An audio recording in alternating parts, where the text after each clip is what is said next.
What's up, everyone? Welcome to the Black Belt Business Podcast. I'm your host, Eliot Marshall, and it is my goal with each episode of this podcast to share the stories, strategies, tactics, tools, and resources that will help you establish or grow your martial arts school.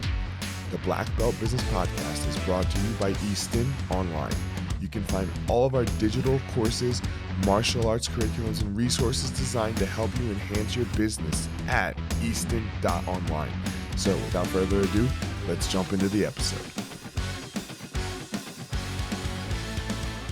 What up, guys? We are back for another episode of the Black Belt Business Podcast. And man, we've been doing like these little series, and it seems like people have really liked them. So we are going to keep it going. We're here with Jordan. And Jordan, as most of you know, we started Easton.Online together, right? Yeah. I don't know, 2018 probably. I think we started to get the idea going, right? Mm-hmm. You were the GM of Longmont, and we were releasing courses, like single courses. Yeah. And then I don't know if anybody remembers this thing called the pandemic hit, and that idea went to shit. So, but since then we have obviously totally shifted Easton.Online to something much different, and you have shifted your role since then, that everyone knows, from GM to now kids program director. Yes, sir. And you've been shining in that role. So we are going to do a little kids block here. Okay? Let's do it. So talking all about the kids program. This episode, I think where we should start is probably one of the most difficult places because obviously the kids classes are the hardest classes to teach in the whole academy. Yeah. Right? And I think that reason is, or one of the reason is you can't have a 1 to 30 relationship. Right. Right? Yeah. Like, man, the easiest class to teach in the academy is the advanced class. Yes. Because, like, I mean, I could come in with a migraine and, like, my one eye shut, and I could be like, hey, guys, I can't see, but I'm here. We're just going to train. I'm going to sit on the side. Is that okay with everyone? Yeah. And the truth is they might actually prefer that some days. Right? Like, oh, fuck yeah, just war. Right. You know? That can never happen in a kid's class. Right. That first aspect. You have to be on and ready to go, and we'll talk about that later. Mm-hmm. But the biggest thing is you really can't do it by yourself to teach a really good kids class. You have to have, what are we, like 8 to 1? Where are we with the instructor to student ratio? It depends on the age group, but for little tigers, so 4 to 6, we aim for 1 to 5. 1 to 5, okay. And then for tigers, we do aim for like 1 to 8, but that's like 8. The minimum. And the way that we communicate it to everybody is that's your minimum, right? But we try to start all classes with a minimum of 4 instructors. So this is my point right here. Yeah. Every class, minimum 4 instructors. Yes. Where every other class in the school is a minimum and probably maximum. Yeah. Like if when you were GMing, if you just saw 3 assistants in an adult class that you found out you were paying, you'd be looking at that instructor saying, yo, dude, what the fuck are you doing? It's a bloated overhead. Right. Yeah. We don't need this. Exactly. Right. So we need bench strength.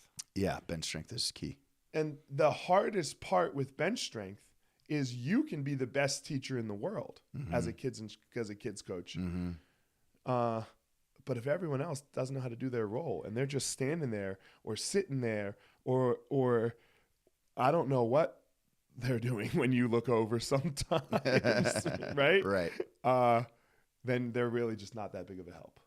Yeah, no, what you're saying is really key because you're exactly right. Like the lead instructor can only do so much. Like you absolutely have to have a team that is aligned and on the same page with you, and is trained up and is educated on, all of the things that go into a skillful kids class. You just don't have enough eyes. I mean, like any parent will tell you, like you can't put eyes on them all the time. And if you've got 20 kids in class and you're the only person, like you're only going to be able to help so many kids, and you're not going to be able to maintain their focus. They're not going to get enough quality reps. Like they're probably not going to train hard enough. You're just not going to be able to catch them and correct them. And they're just being kids. Like you can't expect them to be any different. And so you just need more people on the mats to give them a lot of feedback. And that's what they need because that's how they grow. And let me be clear here, because I know someone, and Because sometimes, and I do this too. I'll hear, oh man, I could teach 20 kids if I had to one time. Of course you could. Well, sure, yeah. Right. We're not talking about could you do this. Yeah. Right. If everyone called out for a week, yeah, sure, you'd get through. You're a great kids instructor. Right. I used to teach kids all the time. I think I could still like figure it out maybe a little bit. I could get it I'm sure done. you could. Yeah. But we're talking about what's best for the program, and we're talking like let's deliver excellence in the product. We're not talking could you do it. Right. And I think that's a trap too, Right. because what I've seen before is, like you have 4 coaches on the mat. One of them moves away. Another one goes to college. One of them calls in sick, and it ends up being a perfect storm. And so that one instructor, they make it work. And then that's a slippery slope. Then it's like, oh yeah, we can make it work. And then the urgency is gone. And so then you don't try and flesh out that bench strength. You can make it work with your spouse not going out on dates too, right? Yeah. But eventually that goes somewhere. It's called south and divorce, or at minimum therapy, which is expensive. Both are expensive. It's getting by versus what's best for the program. You can get by with one instructor in a pinch, but if you let that become the default habit, then what's going to happen is just the quality of your program is going to suffer. Like the kids' martial arts they're not going to be as good as they could be. And I'm going to get back to this bench strength thing in a minute. But I hate when I hear this and this isn't just surrounding kids programs. This is surrounding everything, almost everything to do with kids, especially in their behavior. And then just our schools in general. Then you just start hearing when you're alone and the kids start quitting because the program's not as good. No one takes ownership. And they start to do this thing. Well, people are just different, man. They got soft. And that could be true, right? Yeah. But it's like they can't handle how I do it, the economy, this. You start making excuses for why your program's declining rather than looking inward and being like, hold on, man, I have one instructor in my kids' program. Right? Because no way could it possibly, this happens. I hear this all the time, when I'm talking to people. They're like, well, when I'm trying to sell someone, they're like, oh, kids have gotten soft or the economy, or people just don't like, how hard man, I don't know about that. Stop making excuses, see where you can own it. You had 4 instructors, you're down to 0. People aren't going to like that. We're down to 1. People aren't going to like that. That's you. That's not the world. Yeah. So you probably more than anyone in our company love technology. I do. You love building systems. I do. You do.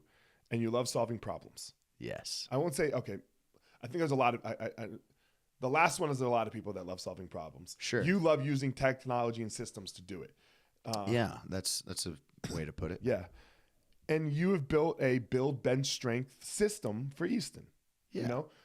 Trainings, how to make sure that we are consistently, when the kid goes to college or whatever, I don't know what the other examples you gave are. Sorry. Yeah. Whatever it is that makes a person leave the ecosystem of being an assistant instructor, we always have this next man up mentality. And they're trained and they're ready to go. Obviously, they might not be as good as like the person that just left because they're coming in, but we're ready. We're not like, oh my God, I got to scramble. Right. What do we do?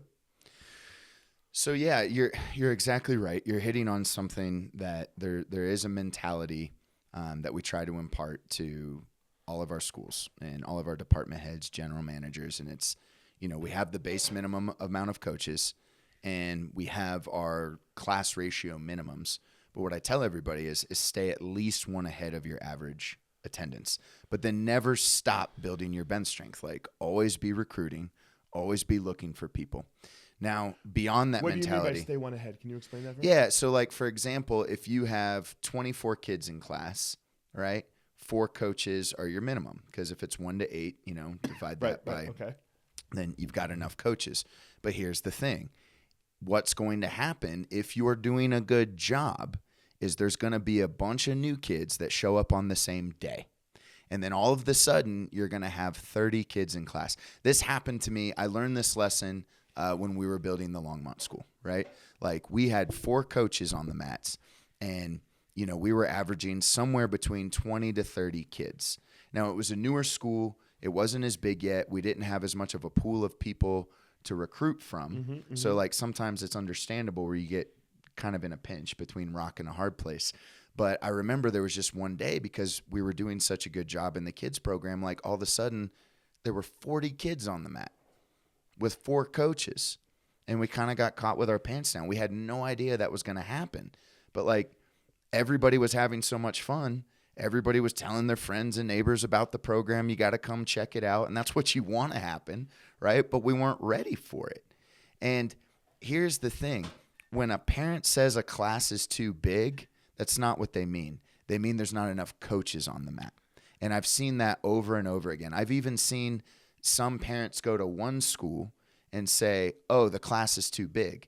Then they go to another school 20 minutes down the road. It's one of ours. Right. And they say, oh, this is great. And then I look at the numbers and I'm like, but where you went was a bigger class in a smaller mat space, but you said this school was too big. Then you look at the coaches. Not enough coaches on the mat. And that's what it is. It's the perception that the class is too big because there's not enough coaches to serve all of the students. And I remember we had a new kid on the mat in Longmont when those classes swelled up. And that was when I saw the cancellation form come in. And the parents were like, man, like the class is just too big because like our kid, we've come to 4 classes, but then every single time, like he can't keep up with the technique. He looks around, doesn't know what to do. There's not enough coaches to help him. And they quit, And I was like, okay, from now on, you got to stay ahead of your attendance because you never know when all the people are going to show up. And that quit is more than just a quit. Right. That quit could turn into a 2-star Google review. That quit can turn into so many things. Exactly. Right? It's not a move away quit. It's not a I hurt my knee freeze. It's not I lost interest. It's not I lost. Yeah, it's not like, man, it's great, but my kid's great at football. It's not that kind of quit. Like you got to realize like the differences in the cancellations there. Right. Like when you're dropping the ball and you get a cancellation is way different than my kid you have a great product. My kid just doesn't like this. Right. Right. Exactly. Which is fine. Some kids just don't like. No, yes, my that's kids true. don't like jiu-jitsu. Oh man, that is heartbreaking. We won't talk about it. When Simon told me he hated jiu-jitsu, was when I had to stop and talk to him. And because I was like, yo, dog. Your life is because of jiu-jitsu. Your mom at a job that I had because of jiu-jitsu. Everything we have in this entire world is based on the fact that I did and got good and put my life on the line really for jiu-jitsu and yada, yada.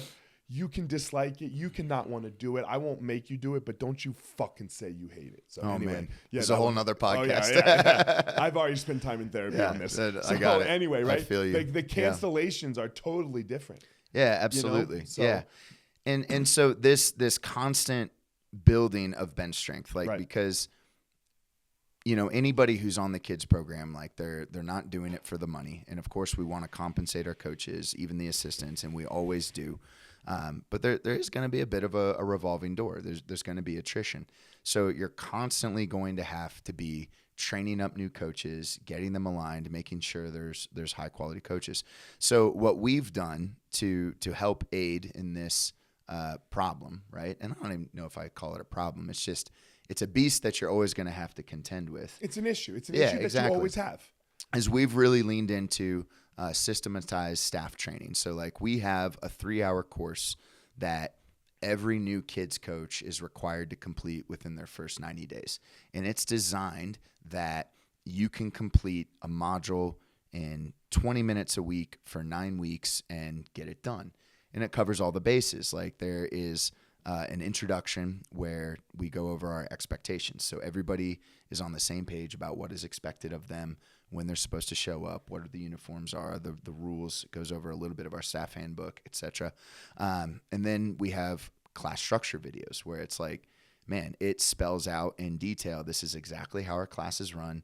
This is where you're supposed to be in the room at all times. When the kids are doing this, you're standing here, and this is what you're doing. We have that for tigers and little tigers. Then we go into our safety and injury guidelines. So if like there's an issue, a kid is hurt, and we make the distinction between hurt versus injured. What do we do in those situations? We go through our coaching tactics, the tools that we use on the mat to build the program, like the 3x3 and praise, correct praise, proximity praise, spotlighting, all that stuff. We have, like our training philosophy and training intensity. Like, we want to make sure we're keeping the kids constantly working, always getting their training time, zero downtime, sweat, smile, learn. Our training philosophy, like hard training every single day, that is non-negotiable. How hard is hard training? What does that look like? And then we actually go over the scoring and the point system, because not that we make everything about points. For competing. Well, we don't make everything about competing, but we use it as a tool to coach jiu-jitsu, right? Oh. Because look, the beautiful thing about the point system in jiu-jitsu is it does enshrine classical self-defense. Right? Take down, get past the legs, control the person, neutralize the threat, right? And the point system rewards that progression or with submit increasing at any point as well. Yeah, exactly. And that so we teach submissions to the kids, correct? Oh yeah, absolutely. Okay. We teach submissions at all levels. So like making sure all of our newer coaches understand that, because a lot of time the coaches on the mat, the newer coaches, they've been doing jiu-jitsu for a little bit, but they may not have a whole lot of competitive experience. And so like we disguise these things, right? So it's like when we do stand-up rounds, right? We don't just say get the takedown, right? It's get the takedown and stabilize, right? So you have to get the takedown, pass the guard, and hold them there for 3 seconds. If you don't hold them down for 3 seconds, then you didn't win that takedown battle, right? And that is good for competition and self-defense, because if you're defending yourself against a bully, you take them down and you don't hold them there, well, they're going to get back up and they're going to keep trying to hit you, right? In competition, if you take them down, you don't hold them there, you don't score, you don't win. So we want to make sure that all of our coaches are educated on like just, the basics of the point system and how that works. Jordan, so we can coach these things. I know I'm interrupting you here. That's okay. That was so genius. I think how you described the point system and how whether you're teaching kids or not kids here, you can really utilize the point system in a self-defense manner, because it does do that. That's exactly what it does. And look, get away from the advantages. Don't fucking talk about this shit, right? But the main scoring points, right?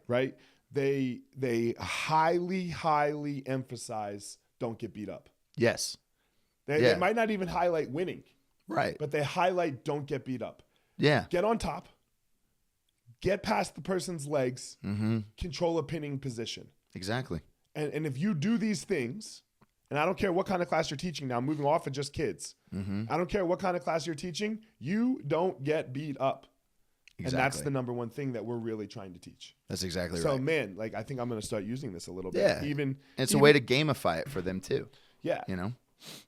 How do we make sure people, like our staff, right? So you're saying this is all... we have this. Yes. How do we make sure, one, that they do it, and two, that they might know it? We have quizzes at the end of each module. Okay.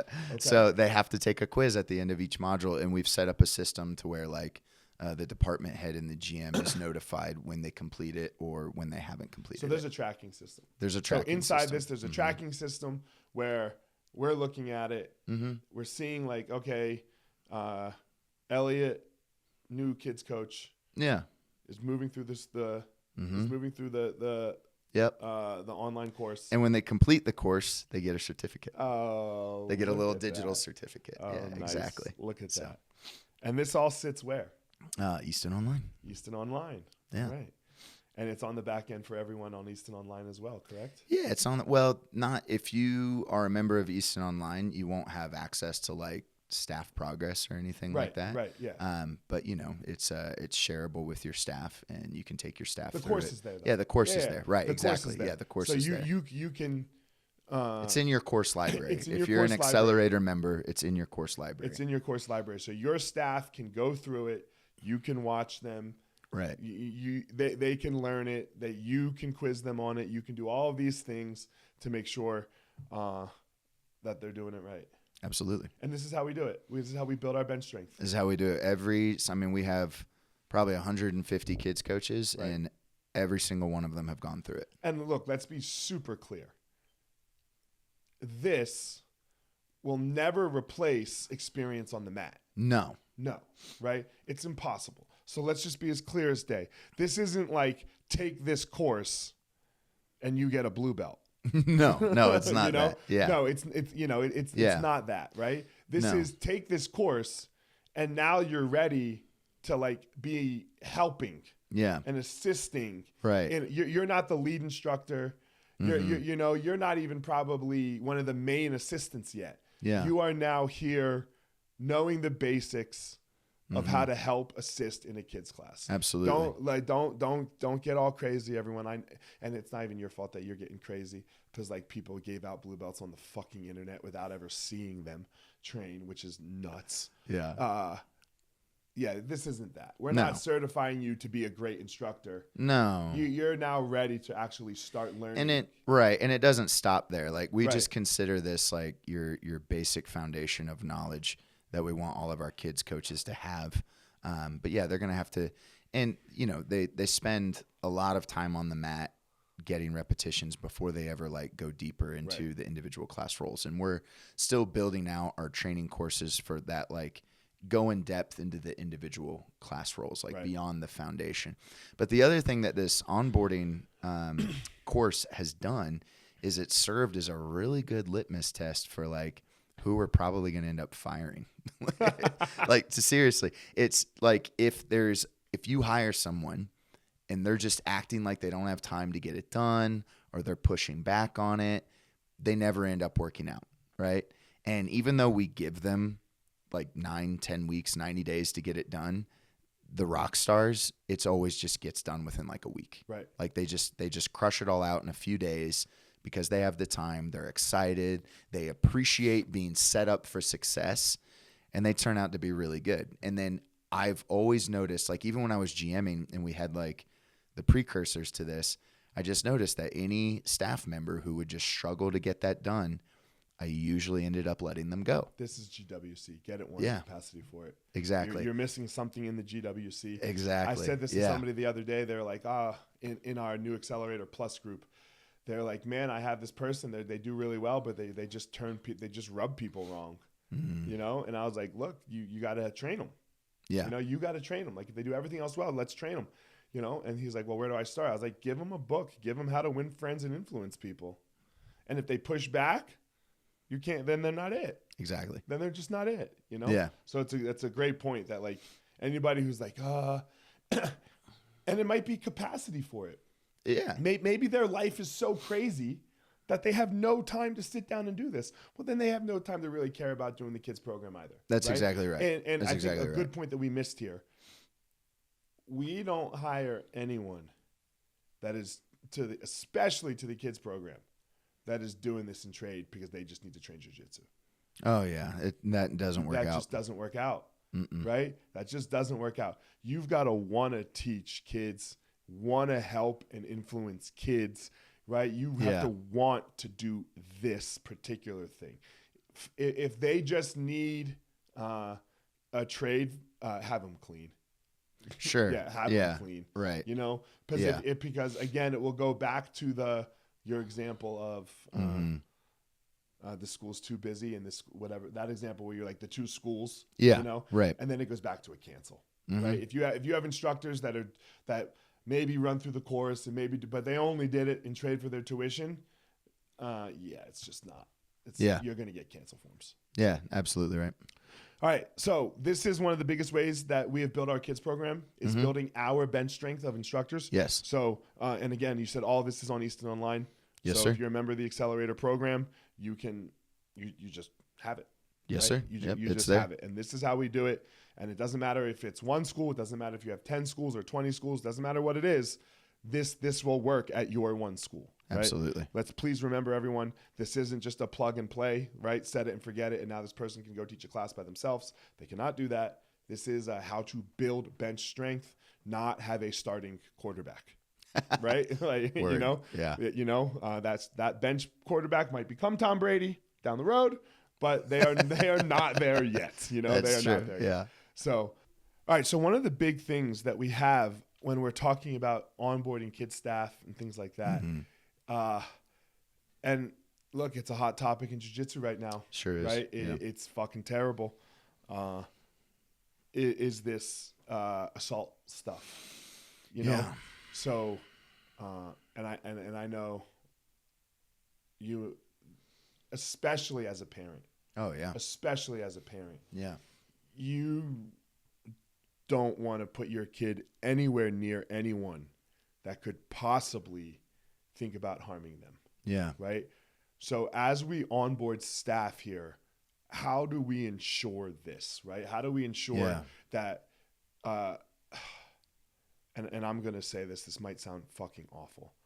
We probably have 5,000 people currently in the ecosystem of Easton. Sure. Between staff, between parents walking in the door, between students, between all of this. You know someone's got to have a criminal record. Yeah. There's no way that it's just too many people, right? Yeah. And this is probably the case at any school over 100 members. That there's somebody in the building that we'll never know about that has something in their past. Yeah. How do we ensure that these people aren't teaching kids? Yeah, it's hard because it's always the person you would never suspect too. Right. Well, I'm going to give some context here. You know, a part of what we do at Easton is there's a local nonprofit here, the Ralston House. Okay. And they will, like, we hit them up and they will come and they will do a presentation on, you know, the signs of sexual abuse, what to look out for, how sexual predators operate, and how we protect ourselves against them, right? So we've learned a lot from that organization on how we can put guidelines and policies in place to protect ourselves. So one, if you are a kids coach, you go through a background check, right? Like we use a background checking service, and every single assistant on the mat, we run them through that background check, period. And furthermore, we have everybody go through the Safe Sport course, right? Safe Sport is involved in a lot of different sports, and a lot of times when we onboard people, they've been involved with other with other youth programs that also use Safe Sport. So it's really popular. The IBJJF does have an affiliation with Safe Sport, and you can actually go on the IBJJF website, find Safe Sport, and then they have like an enrollment key, so you can actually find the one that applies to jiu-jitsu. So we ensure that all of our instructors go through that first. Before we do any of the onboarding stuff, they go through that first. And now this is key because what we've learned is that predators, like the ones who are trying to gain access to children to hurt them, right?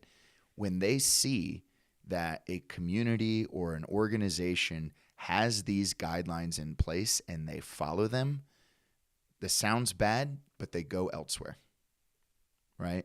So it helps prevent you from being a target because they will spend years gaining trust, grooming people before anything ever happens, right? And they will specifically try and become a kids coach, you know, whatever it is. Like they will try and become the profession that gets them the trust of people and access to children, you know? So, but if you have these guidelines in place, they're like, this isn't a place where we can do this. This is too hard. It's very hard. No, that's for the predator. Oh, right. Exactly. This is too hard. They'll go elsewhere. They'll go elsewhere, you know? Yeah. And it's, I mean, don't want them to do anything anywhere, but like you're doing what you can to protect your community. I was talking to a mom in basketball the other day, and she was all nervous about her kid, like waiting in the airport for us. Like, you know, he's flying on a different flight and she's like freaking out. Yeah. And I'm like, ma'am, your kid's 6'5". Yeah, he's going to be like, fine. No, nobody's coming to do anything to him, you know? Right. Like, it's too hard. It right? is. It's too hard. You know, predators want easy. They want no resistance, because if they know that we're looking, even if we're just looking for it, they're like, I'm not going to get away with it here. I got to, you know what I mean? Right. So, we put all these things in place, to make it very difficult for a predator to even feel comfortable. Like we're the ones in like this is the place to do this. Yeah. Even if you have 1 million kids, even if you have hundreds and hundreds, it's still too hard for them. Yeah. Because they got to jump through a lot of hoops. They got to jump through a lot of fucking hoops. So one, this protects the kids, which is not. Let's be clear. Before you're protecting your business or whatever, the goal is to protect the kids. 100%. Right. It's always to protect the kids and then the business. Right. And then the business. We don't have these things in place just to not get sued. Yeah. Right. No, man, these things are in place so nothing happens to the children. Yeah. And then, yes, it does protect you as the business owner as well. But I think it's just super, super important to realize it's the kids first. It is not protecting the business first. Yeah, the business gets protected as a byproduct of protecting the children. I would willingly lose my job if it meant protecting a child. Yes. We would shut down Easton. Right. We would shut down Easton if it meant protecting kids. Yes. You know, like that's not, I mean, I'd figure another way. I'd figure out something else for Simon to hate. So, oh, that's good. Cool. All right, I'm going to go into the checklist now. Yeah. Okay. All right. So when we're looking at like a bigger fold thing of like making sure bench strength is happening, making sure the class is being taught right, just as in general, how do we got 8 schools, man. You're the program director. Let's say you teach the very, very best kids class that possibly can be taught. Right. Well, you can't be at all 8 of them every day. Yeah. That's impossible. Sure. So how do you make sure that we are hitting, and I don't even want to say the minimum viable standard, that we're striving for excellence at each one of the schools. Right. In an individual class. Yeah. Well, we try to make it really simple. I mean, we just made a checklist. Okay. Like we took our training material, our class structure videos, and we turned that into a checklist, and I put a lot of thought into it. And it's just designed to where, a GM, a department head, they could sit down, watch a class, and just watch the class and just go down the checklist. And I guarantee you, if they're checking off every box, if it's a yes in every box and they go through that checklist, it's going to be a good class, And if it's not, then we can train. Exactly. Right? If we're missing. Well, if it's a yes on every checklist and it's a bad class, one, I don't see how that could happen. But two, then it's the person's just not right for the role. Right. Right. Or there's just something, there's a skill that we need to teach them. Like the way that I could see that happening is like you would hit every single touch point on the checklist in terms of like structure and quality. But at the same time, like part of the checklist is like, are the kids sweaty after training? Right. Right. And if the kids are sweaty after training, then I don't see how it's possible that the instructor sucked, because like the default mode for the kids is going to be lazy. And so to get the kids to train hard, the instructor is going to have to like generate energy and push the kids. Yeah.